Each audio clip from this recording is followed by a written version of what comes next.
Let's jump on out to the D&M Leasing Hotline and welcome to the program. 11-year NFL veteran, two-time Super Bowl winner, and just all-around decent human being. The one, the only, Mr. Logan Ryan. And Logan, first and foremost, we appreciate you jumping on with us on short notice. And let's get right to it. First thing I got to ask you is, and look, you played the position. You know about this way better than we do. Hell, your boy Tom Brady loving you up the other night on the Thanksgiving broadcast. What was your initial reaction when you saw the Azeez hit on Trevor Lawrence this past weekend? Yeah, man. First of all, thanks for having me. Yeah, I saw the Azeez hit, and, I know Azeez personally. And, look, he's a violent linebacker. Like, that's what the position is. I play with Dre Greenlaw. I play with guys that are vicious hitters. Azeez is one of them. Was it a vicious hit? Was it late? Yes. Absolutely. Should he have been suspended for the rest of that game, ejected? Yes, he should have been because he had time to not do it that violently. But to think that players nowadays, especially how much they fine you for these hits and stuff like that, are like going out there trying to like headhunt and like trying to like hurt people, I think is ridiculous. In your job descriptions to tackle, and sometimes you tackle a step too late or anything, then you get fined a ridiculous amount of money and you're deemed a dirty player or whatnot. I just don't think that's him. I think it was an unfortunate hit. I think he could have avoided it, which is why, I was okay with him kind of getting kicked out the game. But everything beyond this 3-game suspension, I think is ridiculous. Let me ask you this, because again, like I said, you've seen it from the course of your career, and like I said, you're just now, this is your first year removed from the National Football League. As a cornerback and safety, how hard is it when you're in that bang bang moment and you've got a quarterback coming at you where you've got to decide, all right, how am I going to hit this dude? Like what goes into that thought process? You're in a disadvantage nowadays with how the rules are. That's just current modern day football. The quarterback has every right of way to step out of bounds if he wants, to not step out of bounds if you're Patrick Mahomes, to slide late. Like, they get every advantage, and I understand they want to keep the quarterback healthy. I understand that's just how entertainment works. We were taught by Bill Belichick on the Patriots that if you're in that position, lead with your hands. So you got to assume the quarterback's going to slide. You don't know yard run, then risk getting fined, risk a 15-yard penalty, risk getting kicked off the game. Logan, when you look at how that was officiated in that moment, do you think there's a way for players to protect themselves in that? Because I don't know if you remember, in that game, obviously the flag was thrown for the hit, a 15-yard penalty, but there was fights that ensued from the Texans, Jags going at each other after, so there was actually no yards gained by the Jaguars after that, kind of with the live ball, dead ball fouls not being played equally. How do you think you go about officiating that and kind of stopping this moving forward? Yeah, look, I think there's a hole in officiating there. I think that the penalty should still stand. Right, like they should get the 15 yards because everything after the fact was because of the initial hit. So he did a hit, they deemed the hit illegal, that's 15 yards. And then obviously Evan Ingram, any offensive lineman is going to protect their quarterback. They're going to push and shove. They're going to get a penalty. Then you're going to protect your teammates. You're going to fight back. You're going to get a penalty, and they all offset. But it shouldn't offset the initial hit. That should still stand. I think that penalty yardage I think they should probably change that rule. But if I was in a locker room or in a meeting room today, the Jaguars are going to be okay with their guys protecting their quarterback, and the Texans are going to be okay with their guys protecting their linebacker. Get them off the pile. Like, no coach is going to have an issue with any of the stuff after the fact. And I think the fact that the penalties all set kind of take away from the initial crime, if that makes sense. No, it certainly does. I know a lot of Jaguar fans were upset with Doug Peterson and kind of his, and I don't want to say tepid response, but, he gave very coach speak answers when it was all said and done. Not near as fiery as the response that you heard from Nick Caserio and from D'Amico Ryans, who were all in saying, look, the problem we've got is the way, A, the slide was too late, and B, from Caserio's standpoint, that this rule's not being legislated consistently throughout the course of the NFL, which kind of bumps up against what you were saying as far as, do we need, how do we get more regularity and consistency when it comes to these kind of, these kind of penalties? Yeah, look, like these are penalties where people are trying to do their job. Like, their job is tackling. So, like, oh, you tackled too late. here's the penalty. And like I call college football games for CBS, and I feel the same way with targeting. Like you're going to target a safety hits a receiver across the middle, 6 inches too high, so therefore it's a 15-yard penalty, and he's ejected for the game, and he's ejected for next game. It's like there's only so many opportunities to play. Yeah. Right? And I think that's way too harsh for a guy who's trying to do his job. It's not like he's going out there twisting ankles or eye gouging. Right. You know, I said something today on Twitter. I said, listen to this. Imagine if you're an American or anyone in general, you get 17 paychecks a year. That's what you get. Now, granted, they're big paychecks. I understand that. But you get 17 checks a year. And imagine losing 3 of those checks. I don't know the math on that, 15% of your income. Yeah. At least for something where you're trying to do your job, but you took it too far. So he's losing 3 game checks out of 17 games.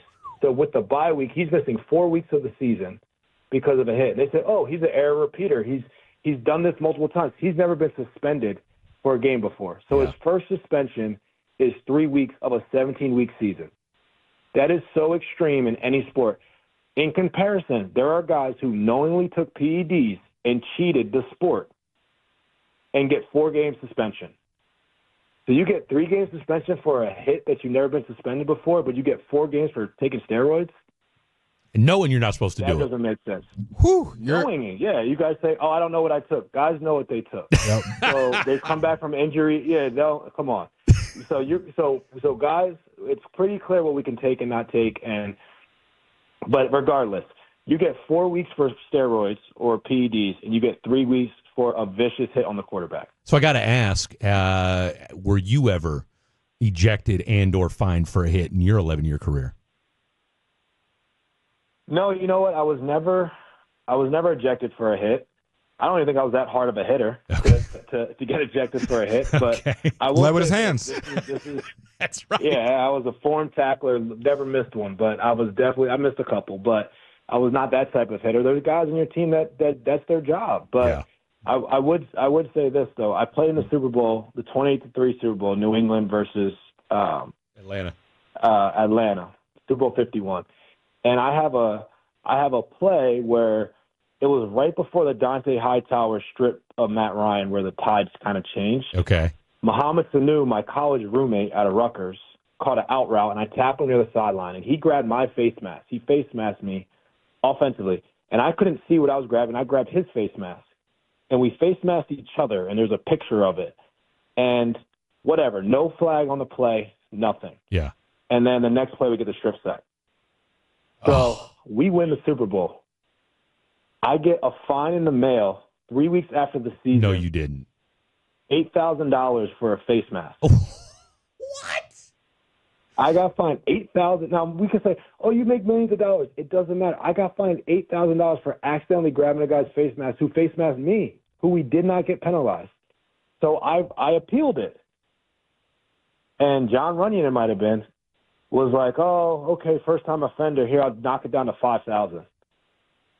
So I lost $5,000 3 weeks after the Super Bowl for a call that wasn't even called in the game. So I got to ask, did Muhammad get the same fine? I don't know. I got to ask him. I never knew. But that's my whole point is, like, why are we taking guys' money away? My thing is, if you want to fine Azeez, suspend him for a game for an egregious hit, suspend him for a game. Okay. But why are you taking 3 game checks? Yep. That's like $1 million. Why are you taking $10,000 for a guy for a face mask? You're listening to 11-year vet, 2-time Super Bowl champion, Logan Ryan. Logan, I want to transition a little bit. Obviously playing under this guy in Bill Belichick, him now being not on the sidelines of football. We've seen him on Pat McAfee. We've seen him on different sports shows. What do you kind of feel as far as the temperature around Bill? Do you think he wants to get back into coaching? How hungry is he to get back into coaching? Or where is a kind of a spot you could see him landing in? Just kind of your speculation on the whole situation. Or do you think he's enjoying the retirement life? Yeah, look, I think what you see on TV from Bill Belichick is his personality. And he hasn't always shown that to the media because he doesn't want to give anything out for advantage for opponents. But I think that is his personality. He does have a sense of humor around his players. And I think this year off really showed that, like, he can relate to, modern day society of social media and can do that if he wants.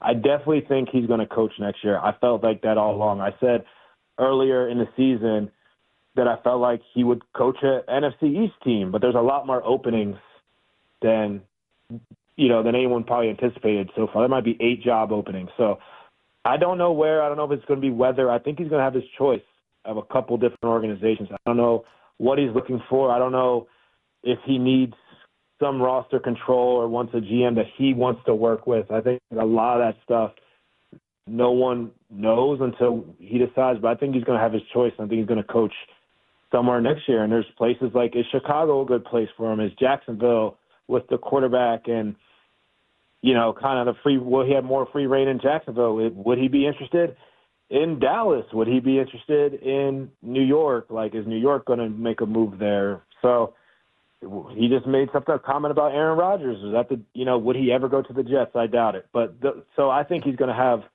a choice here, and he's going to be much more sought after, him and Vrabel, than the last cycle. Well, you talked about an NFC East team, and I've had this discussion with people on the show, and I've been kind of curious of this myself, and I thought who better to ask than you yourself. How much of winning culture transitions year to the next year? We saw how the Raiders ended their season not doing that well this year. Jerry Jones just came on our station and kind of said the way that they ended last year against the Packers is kind of transitioned into this year. How much of that do you think is at play, or do you think there's so much turnover in coaches and players that it's really just something more than anything? I think there's a lot of turnover. I think it's identity that needs to stay. And I think a lot of times, Dallas lost the D coordinator and Dan Quinn, and a lot of what Dallas's identity was turning the ball over on defense. And I think, Belichick was able to keep his coordinators, and, he kind of was the coordinators, right? But he was able to kind of keep his identity in New England for quite a while, and that's with Tom Brady, obviously. So I think, the quarterback really matters a lot. Coaching and quarterback play, the quarterback's probably as important of a position in any sport, maybe next to a top pitcher. It's that important for wins and losses. And I said this quite a bit recently, but, the football coach is an NFL head coach has more responsibility of winning and losing than any other coach in any other sport. Because every play starts from a dead ball and the coach got to design. And end of game management. We see how many games, look at Chicago's situation. I was going to say, they just lost their coach because of it. Right. And I think last year a lot of people got cute in hiring coaches and said, oh, we want the offensive guru. They got to be able to relate. The athletes are different nowadays. Now I think people are like, we want a guy that knows how to coach and knows how to end a game the right way and knows how to use our timeouts and knows situational football. That's why I think the Vrabels and the Bill Belichick names are floating back to the top of the list. Mm-hmm. Let me ask you something, because, when you look at your career, and your career had a very strong, obviously, look, you spent your first 4 years in New England, winning 2 Super Bowls, but then you went to Tennessee, where the GM and, of course, Vrabel were both New England guys, and then, of course, you went to Joe Judge, and I got my own thoughts on your boy Joe Judge, but then you had Arians, and then you went to 2 totally different guys in Bruce Arians and Kyle Shanahan. What would you say? But nonetheless, Joe Judge notwithstanding, you've played for some really great head coaches. What is the one similarity between those 4 guys over the course of your 11 years? I'd say the similarities is the accountability, even accountability among the team. Okay. Like holding the star players to the same level, close to the same level as the 53rd man on the roster. And it's kind of the biggest key to winning is that teams are player led, right? So you think these strong head coaches, they create a standard and responsibility, and then a Tom Brady and a so-and-so and a so-and-so, they withhold. So I was playing for Bill, but I was playing for Tom. I didn't want to disappoint Tom, not in a fear of Tom. I've seen how hard Tom worked. And I think, that is kind of the player-led teams are the teams. In 11 years, man, I was in 6 championship games, AFC and NFC championships. I was in 3 Super Bowls in 11 years. I was in the playoffs 9 out of 11 years. So I have 20-some playoff starts. So I played a lot of big games, a lot of winning teams. Tennessee were in the playoffs 2 out of 3 years, obviously San Francisco. So there's a lot of different teams I was on, and we were still pretty good. And those are the things that were similar, really player-led and kind of accountability across the board. They're not going to let Derrick Henry show up 20 minutes late to the meeting just because he's Derrick Henry. Derrick Henry was a hard worker. you see how he treats his body. You see how serious he takes it. And the practices were competitive. They were competitive practices where guys were getting better. And it sounds cliche, but that's the real truth. And there's a big disparity in how people are treated on any team. You know, star players get treated better at any level. When Little League football to NFL, that's get it. But the ones that can kind of get those star players to buy in and work equally as hard day in and day out, it sets such a standard for the young guys in the locker room to strive, to be that one day. All right, real quick, because you did play with the San Francisco 49ers last year. Sorry about what my Chiefs did to you in the Super Bowl. What do you make of what's happened to this 49er team this year? Is it simple? Is it just are we overanalyzing it? Is it just sometimes when your football team loses as many good players as they've lost, and then, oh, by the way, you lose a big part of your offense that, I don't know that anybody outside of San Francisco really knew that Christian McCaffrey was going to be gone for pretty much the entire season. Are we overanalyzing the San Francisco situation this year? Yeah, I mean, I think it's a top-heavy roster. Mm-hmm. Some of the most Pro Bowlers, star players on any team. A lot of salary goes to certain guys, and a lot of those guys weren't available. A lot of those guys weren't available this year, and I think, we expect Shanahan to win in spite of that because he's such a good coach. And I played for a lot of coaches, and Shanahan's as good as any of them. He is a great coach. But I think he just couldn't do it in spite of all the injuries because of how it all works and how the systems work. You can't just plug in a guy who's going to replace Deebo Samuel's impact or plug in a guy who's going to replace Christian McCaffrey. They'll still do well, but it's not going to have all the dimensions. And those guys just were not able to stay healthy this year. And that comes from having long runs, 4 straight or 3 straight NFC Championship games, playing extra games. There's a big difference when your season's done December or January 1st and your season's done February 5th every year, January 3rd. A lot of extra time on your feet. There's a lot of that's extra month of practice. And I think it just finally caught up to those guys. And Trent Williams is irreplaceable in that organization. Him being hurt and out is a big difference from what they try to do. A big difference in their blocking schemes. And I think it's just a bad mix.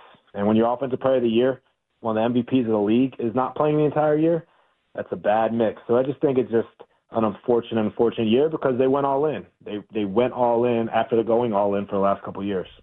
All right, last thing, the Ryan Animal Rescue Foundation. I know that's a big part. That's got a big part of you, and you talk about it on your social media. Tell the folks at home that, look, we got a lot of animal lovers here that listen to the program here in the DFW. A little bit about the Ryan Animal Rescue Foundation. Yeah, man, long story short, I love rescue animals. My wife, when I was a New England Patriot, my girlfriend at the time, fiance, now wife, she worked at an animal shelter and was just doing something she loved, a passion, and I just supported her everywhere I could and started going to the shelter, volunteering myself, taking pictures, putting it on my Instagram, grew into this thing, started in 2017, grew into this big foundation, and we just raised a ton of money, awareness, promote dog rescue and adoption, help local shelters, help national shelters, do charity events, raise a bunch of money for all the animal lovers, furry friends out there. So if you love animals, then you'll like me and I like you. I love people that love animals. If you don't have a pet, I probably don't trust you. So I'm just a huge animal advocate, and I try to use my platform to spread that word and tell people to adopt and don't shop. Logan, you said that if you don't have an animal, you don't trust them. I just babysat my kid's dog. Does that count for anything? Yeah, I mean, I guess you're a grandfather to a pet or something like that. I am. You're probably selfish if you don't have time to get some type of rescue pet going on. Okay, but I'm glad. Okay, real quick, because this might be the first contentious conversation you and I have. Here's my thing. All right, because I had a dog. I rescued a Doberman once upon a time. All right, but then I realized that my schedule didn't work with the dog, and I didn't want to keep him in a crate. So I gave him to my cousin, and he's flourishing. He's flourishing in life, and that's why I don't have a pet. I like that. That's responsible, though. That is responsible. And look, I tell a lot of people that they're not ready because of the time commitment. Yes. But at some point in your life, when you want the best friend that you can have, get a dog. Go rescue. Yeah. Oh, yeah. All Absolutely. right. Look, I will keep that in my back pocket. I will say this. I took good care of my kid's dog, all right? I trained him a little bit. I don't know what in, but at the very least, all right? We took him on walks. I kept the dog fed, and you know what? He was in one piece when my daughter came back and got him, and we may have even bonded a little bit when it was all said and done. So I do get where you're coming from there. Logan, great stuff from you as always. Are you done covering games, or where are you at on the game front? Yeah, so I just wrapped up my college football season for CBS. Crazy. College football is nuts. I think it's the best it's ever been with this playoff and whatnot. So I had a great time first year calling games. And now I'm in CBS's studios on the weekends just doing NFL pregame stuff, talking NFL, which I love to do. So my goal is to call some NFL games hopefully sooner than later. All right. We'll see, but I'm going to keep it real on air and break it down for people in a way that's insightful and fun, obviously, and let you know what the players really feel. That's my goal is get the real take on things when you've been in it for a while. Hey, I'll tell you what. You like I said, I got a couple of my dudes I've done radio with that played with your boy Bill Belichick. So, like I said, those stories never get old. That's for certain. So, Mr. Ryan, great stuff from you, my friend. Let's do this again, and appreciate you. And we'll stay in touch, and we'll do this again real soon before the season's over. All right, man. Sounds good. Yeah, take care.